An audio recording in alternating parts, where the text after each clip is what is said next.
We look at our smartphones, our laptops, the whole built environment around us, and they usually just think of the internet as this handy tool, right? A way to text friends, stream a show, or order a pizza. But recent systemic analyses are showing us a totally different reality. The internet isn't just cables and cloud servers anymore. It has literally evolved into humanity's fundamental cognitive core. It's the central nervous system of our entire civilization. So in this explainer, we are going to unpack the latest research on exactly what would happen to our hospitals, our businesses, and even our own minds if that system suddenly collapsed. Imagine for a second, not just your Wi-Fi dropping out for an hour, but a total cascading decoupling of our digital reality from the physical world. Researchers actually call this cognitive decoupling. And, what really happens in those first few minutes, hours, and days? We tend to think of the internet as this abstract thing floating in the cloud, but its disappearance, that would have brutal, immediate physical consequences for literally every aspect of human survival. We're talking about everything from global food shipments all the way down to the water pressure in your kitchen sink. Everything is tied to this continuous, uninterrupted flow of data. 30,000. Take a second and let that number sink in. According to macroeconomic resilience models, if the global internet were to just permanently vanish and we didn't have immediate analog resilience measures in place, it could take human civilization up to 30,000 years to recover to where we are right now. No way, right? But it's not an exaggeration. It's actually based on how past civilizations regressed during historical collapses. Without our shared digital brain, we instantly lose our ability to coordinate on a global scale. Okay, so here's our roadmap for this explainer. First, a disconnected world. Then, economic collapse. Next, medicine in the dark. Fourth, the psychological fallout. And finally, how to survive. Let's jump right into section 1, a disconnected world. The end of the cognitive core.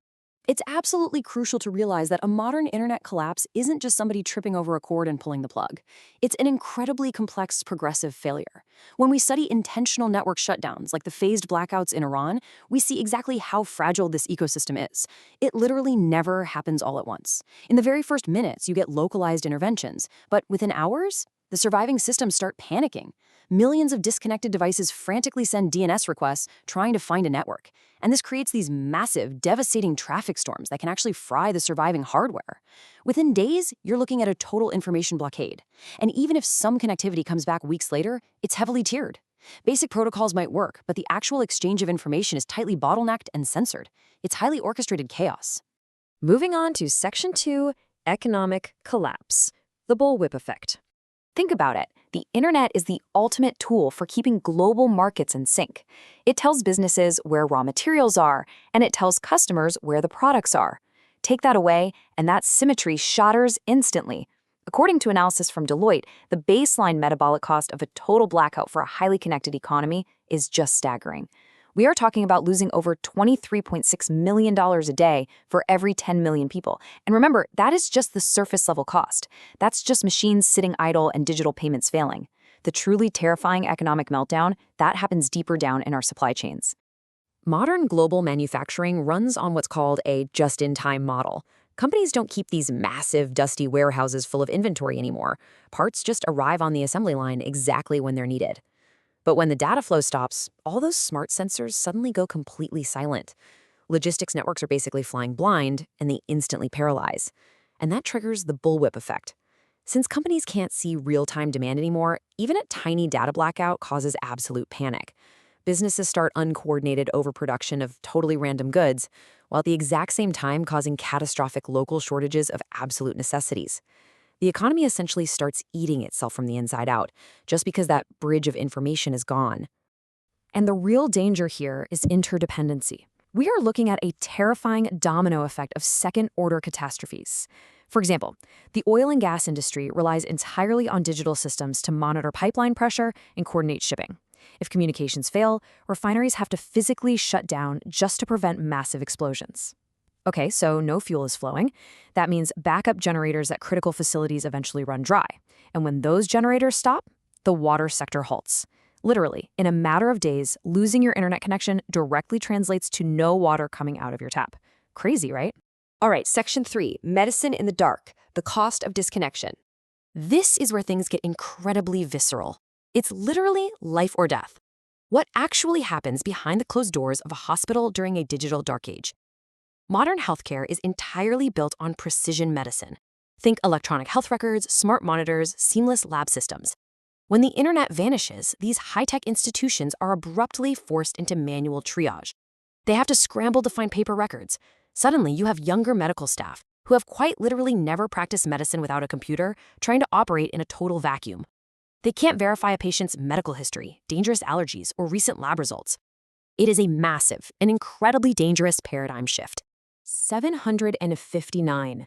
That's how many U.S. hospitals were compromised in just one single recent incident, the massive CrowdStrike outage in July 2024. Roughly a third of all healthcare facilities in the entire country suffered system crashes. They had to use manual intervention on every single computer terminal. That event was a huge wake-up call, clearly showing us the true, terrifying cost of our digital vulnerability when it comes to medicine. When pharmacy systems fail, basic safety checks, like nurses simply scanning a barcode on a patient's wristband, just stop working. They lose their most critical layer of safety verification. And this directly leads to medication dosage errors and highly dangerous drug interactions. On top of that, major labs can't transmit test results, which creates these massive bottlenecks in diagnosing patients. And without that absolute certainty about a patient's anatomy or medical history, hospitals are forced to cancel almost all elective surgeries. Patient care is literally brought to a grinding halt. Let's look at Section 4, Psychological Fallout, the loss of context. Now, we really have to talk about the intimate psychological toll this takes on us as individuals. What happens to your mind when social media, messaging apps, and news feeds just evaporate? There's a quote from psychological research that perfectly captures the emotional gravity here. When even the ground truths of life are unstable, our mental health is at risk. How do we form memories? If every digital conversation, document, or photo is suddenly locked away or gone, how do we verify our own past? Without the ability to just pull out a phone to search for facts or confirm reality through our shared digital spaces, people face profound emotional exhaustion and intense paranoia. Because let's face it, so much of our modern identity is actually stored on external servers now. Psychologists call this phenomenon context collapse. For years, social media platforms had basically functioned as one giant shared social room for all of us. When that room suddenly vanishes, people who have heavily curated their online identities face a really deep existential crisis. It creates this bizarre state of content without contact. We lose the mundane, everyday warmth of sharing bits of information with our community. And the result? A severe feeling of isolation and intense performative stress. We've kind of just forgotten how to exist completely offline. Finally, Section 5, How to Survive, Analog Resilience. Researchers from Chatham House and other major think tanks are all pointing to one absolutely crucial concept. We need analog resilience. Institutions and businesses can't just rely on digital backups anymore. I mean, having your database backed up to the cloud is completely useless if you can't reach the cloud, right? We need decentralized, local mesh networks that keep working even when global pipelines fail. Hospitals and critical businesses have to routinely run large-scale manual downtime drills so their staff actually know how to work on paper.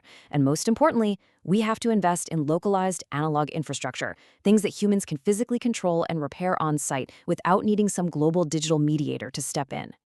And that brings us to the final thought of today's explainer. Are you personally prepared for this scenario? If the cognitive core of our planet went completely dark tomorrow, do you have the physical skills, the local community ties, and the basic resources to navigate your world using strictly analog tools? It's a heavy question, but it's one we all need to seriously consider right now, while we still have the luxury of being connected. Thanks for joining me, stay curious, and I'll see you next time.